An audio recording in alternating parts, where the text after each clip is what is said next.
My recommendation for Poppy Playtime Chapter 1 was very tentative, being a $5 game with a runtime of roughly a half hour. Chapter 2 recently released and there's been a lot of controversy, to put it lightly. The developer not only made the first chapter free at the 11th hour, but reneged on a promise to make additional chapters cost $5. Chapter 2 costs $10, which Mob Games justifies by pointing out that it's also much longer and more complicated than the first. And they're not lying, since it runs at about an hour. That being said, value is ultimately in the eye of the consumer. Chapter 2 of Poppy Playtime fully introduces Poppy, who we freed from a cage at the end of Chapter 1, as well as bringing in a new antagonist, Mommy Longlegs.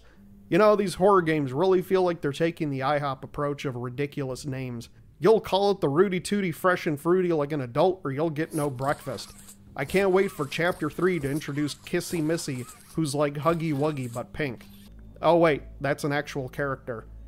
Chapter 2 really ramps up the production quality over Chapter 1, both in gameplay and presentation. There's far more interaction with characters, not to mention more stuff to actually do. Chapter 2 predominantly takes place across 3 minigames you have to complete while beating the clock. The first game is a Simon-style color memory repetition game, while a creature slowly descends toward you from above. The second is a nerve-wracking whack-a-mole minigame, where you try to stop the Huggy Wuggies from coming through the pipes and ripping your head off. And the third is a red light, green light game played while being chased by a creepy dog caterpillar thing.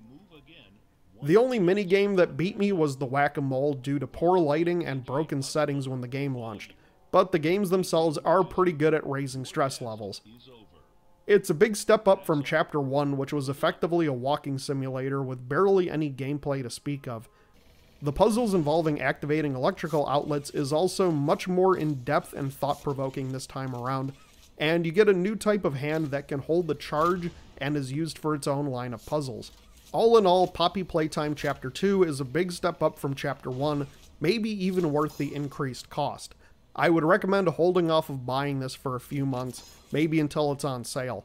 Chapter 2 has a lot of technical issues, and while most of them have been fixed, there's still a lot of problems from Unreal Engine failure to the game not recognizing you own the DLC.